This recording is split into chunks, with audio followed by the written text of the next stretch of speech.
नमस्कार दोस्तों, आप सबका स्वागत है अपने YouTube चैनल बेस्ट स्टडी 2020 में। अगर आप किसी भी एग्ज़ाम की तैयारी कर रहे हैं, चाहे शिक्षक भर्ती, air force, railway, SSSC, UP SSSC पेट, कोई भी एग्ज़ाम हो, यह वीडियो आपके लिए महत्वपूर्ण होने वाली है। अब हम अपने प्रश्न की ओर बढ़ते हैं। आज का हमारा पहला प्रश्न है, हाल ही में किस राज्य ने नमो 11 सूत्रीय कार्यक्रम शुरू करने की घोषणा की है? बताइए दोस्तों, इसका आंसर क्या होगा?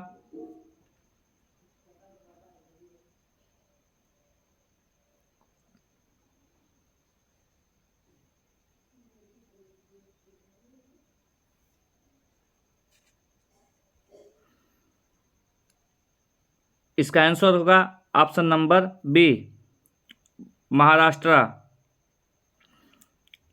महाराष्ट्र राज्य ने नमो 11 सूत्री कार्यक्रम शुरू करने की घोषणा की। अभी महाराष्ट्र के जो मुख्यमंत्री एकनाथ शिंदे हैं, उन्होंने प्रधानमंत्री नरेंद्र मोदी के जन्मदिन पर यानी 17 सितंबर को नमो 11 सूत्री कार्यक्रम शुरू करने की घोषणा की। इस कार्यक्रम का उद्देश्य क्या है? किसानों के लिए, पिछड़े वर्गों के लोगों के लिए, महिलाओं के लिए और युवाओं को लाभ पहुंचाना। अब हम अपने अगले प्रश्न की ओर बढ़ते हैं।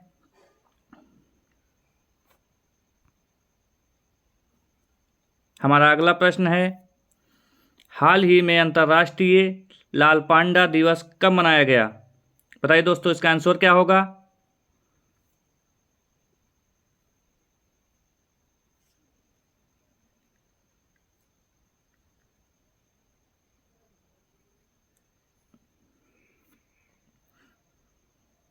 इसका आंसर होगा 16 सितंबर। याद रखना, हर साल 16 सितंबर को नहीं होता। इस सितंबर के तीसरे शनिवार, मतलब थर्ड शनिवार को होता है। इस बार इसे हमने 16 सितंबर को मनाया, इंटरनेशनल रेड पांडा डे। ये जो जानवर पूर्वी हिमालय का मूल निवासी है, जैसे चाइना, नेपाल, भूटान के क्षेत्र में फैला हुआ है। अब हम कुछ इंपॉर्टेंट फैक्ट के बारे में जान लेते हैं। 2 सितंबर को विश्व नारियल दिवस मनाया जाता है और 5 सितंबर को अंतर्राष्ट्रीय चैरिटी दिवस, शिक्षक दिवस, 8 सितंबर को अंतर्राष्ट्रीय साक्षरता दिवस और 8 सितंबर को विश्व फिजियोथेरेपी दिवस, 9 सितंबर को वर्ल्ड ईबी डे और हिमालय दिवस, विश्व प्राथमिक चिकित्सक दिवस और 10 सितंबर को विश्व आत्महत्या रोकथाम दिवस। अब हम अगले पॉइंट की ओर बढ़ते हैं। और 11 सितंबर को राष्ट्रीय वन शहीद दिवस मनाया जाता है और 12 सितंबर को दक्षिण सहयोग के लिए संयुक्त राष्ट्र दिवस और 14 सितंबर को नेशनल हिंदी डे और 15 सितंबर को विश्व लिम्फोमा जागरूकता दिवस। अंतर्राष्ट्रीय लोकतंत्र दिवस भी 15 सितंबर को मनाया जाता है और 16 सितंबर को वर्ल्ड ओजोन डे मनाया जाता है। अब हम अपने अगले प्रश्न की ओर बढ़ते हैं। हमारा अगला प्रश्न है, सितंबर 2023 में पहली बार दिव्यांगजनों का महाकुंभ कहाँ आयोजित किया गया? बताइए दोस्तों, इसका आंसर क्या होगा?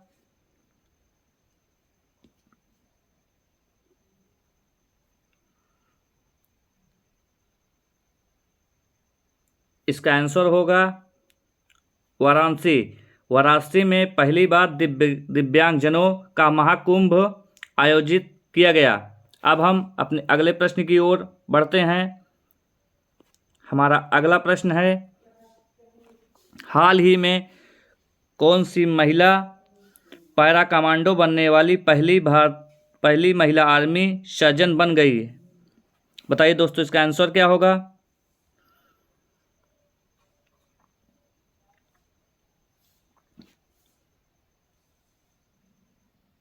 इसका आंसर होगा पायल छाबड़ा।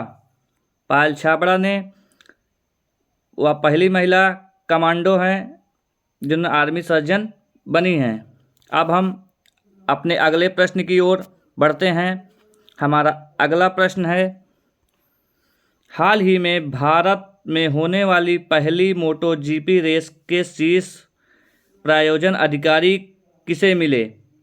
बताइए दोस्तों, इसका आंसर क्या होगा?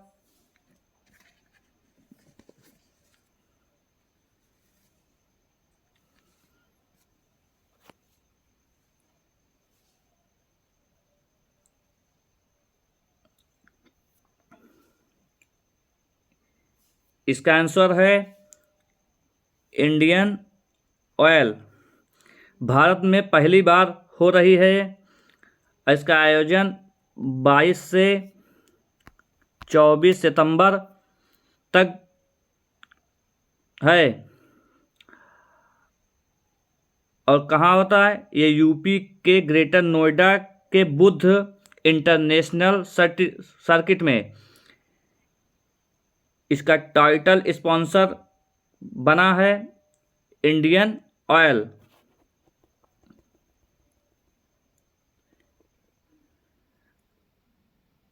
अभी जो मेंस आईपीएल हुआ उसका स्पॉन्सर टाटा है।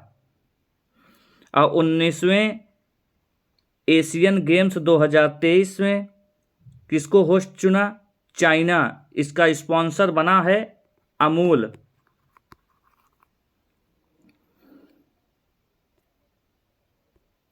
और बीसीसीआई जो घरेलू अंतर्राष्ट्रीय मैच होने वाला है उसका टाइटल स्पॉन्सर बनाया गया एचडीएफसी फर्स्ट बैंक। और कितने सालों के लिए? 3 सालों के लिए।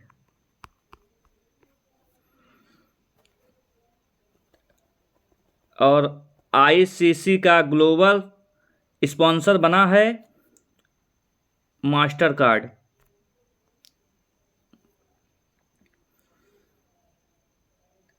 अगर हम बात करें इंडियन ऑयल की स्थापना कब हुई, तो इसकी स्थापना 1959 में। इसका हेडक्वार्टर है नई दिल्ली। और इसके चेयरमैन हैं श्रीकांत माधव हैं। अब हम अपने अगले प्रश्न की ओर बढ़ते हैं। हमारा अगला प्रश्न है, हाल ही में किस राज्य के अत्रेयापुरम पुथारकेला को जीआई टैग मिला? बताइए दोस्तों, इसका आंसर क्या होगा?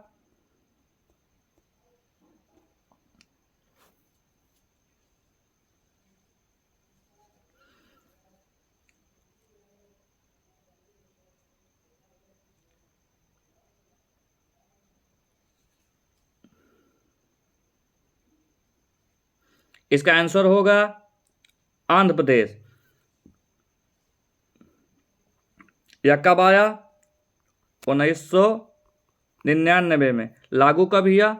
2003 में। अगर किसी को जीआई टैग मिलता है तो वह 10 सालों के लिए तक वैलिड होता है। और जीआई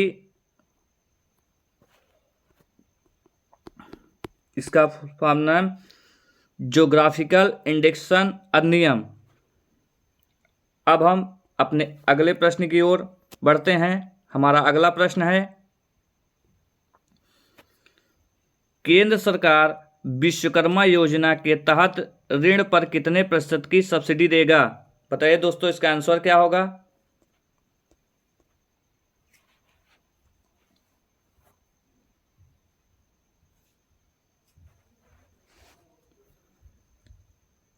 इसका आंसर है 8%।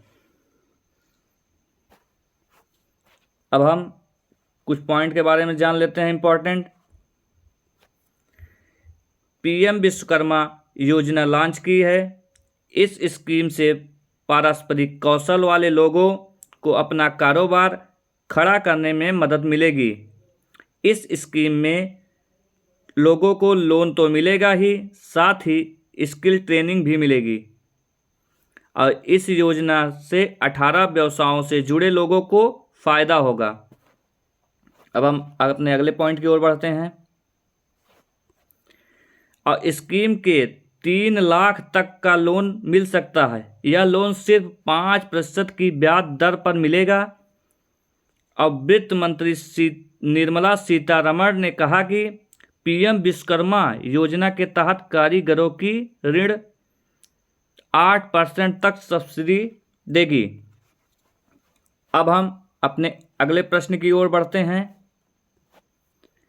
हाल ही में किस राज्य के होयसला मंदिरों को यूनेस्को की विश्व धरोहर स्थल में शामिल किया गया?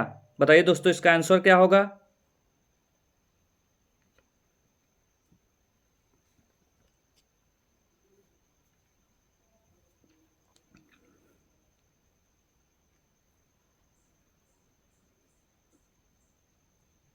इसका आंसर है कर्नाटक। अभी कर्नाटक के बेलूर, हैलेब्रिड और सोमनाथपुरा के प्रसिद्ध होयसला मंदिरों को यूनेस्को की विश्व धरोहर स्थल में शामिल किया गया। भारत की यह 42वीं विश्व धरोहर की वर्ल्ड हेरिटेज साइट बन चुके हैं और 45वां विश्व धरोहर समिति की बैठक सऊदी अरब रियाद में है।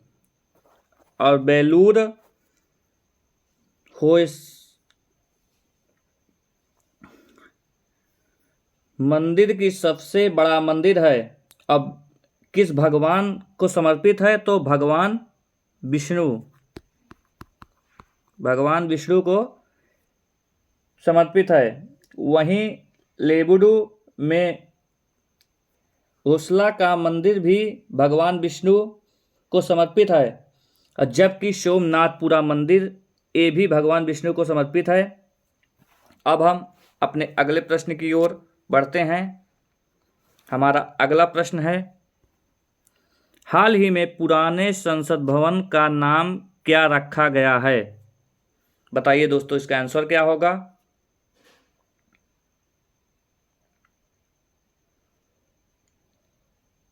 इसका आंसर होगा संविधान सदन।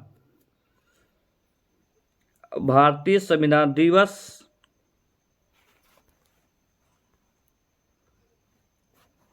26 नवंबर को मनाया जाता है और राष्ट्रपति द्रौपदी मुर्मू ने संविधान पार्क का उद्घाटन जयपुर में किया। अब भारत का पहला संविधान साक्षर जिला केरल के कोल्लम में मनाया जाता है। और नरेंद्र मोदी ने भारतीय संविधान में जो अगले साल बुक लॉन्च किया उसका नाम है अनकही कहानी। और इसके राइटर हैं पुस्तक के राम बहादुर राय। अब हम अपने अगले प्रश्न की ओर बढ़ते हैं। हाल ही में रक्षा और विज्ञान पर भारत और मलेशिया के बीच 10वीं बैठक कहाँ आयोजित हुई है? बताइए दोस्तों, इसका आंसर क्या होगा?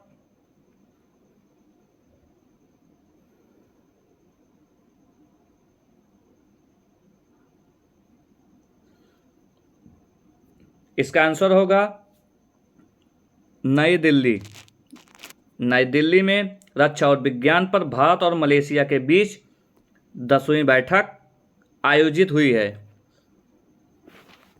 हमारा आज का वीडियो यहीं पे समाप्त होता है।